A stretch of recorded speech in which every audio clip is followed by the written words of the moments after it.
আদম আলাইহিস সালামের বডিটা যখন বানানো হয়, মাটির পিঁড়া বানাইয়া আল্লাহর সামনে ফেরেশতারা তুলে ধরেন।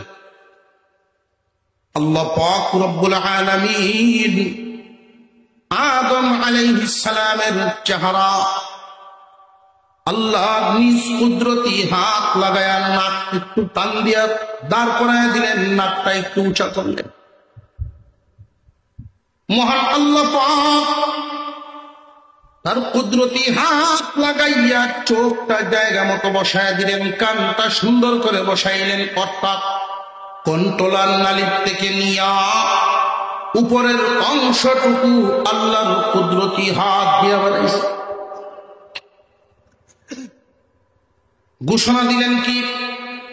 লাকাদ খালাকনাল ইনসানা ফি আহসানি তাকওয়িম।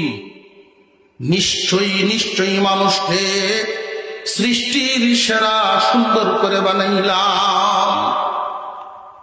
বুঝতে হবে আল্লাহর সৃষ্টি কি আছে। আল্লাহ পাকের সৃষ্টি জগৎ, একটা হলো ইহ জগৎ আর একটা হলো পরজগৎ। ইহ জগতের সীমানা কতটুকু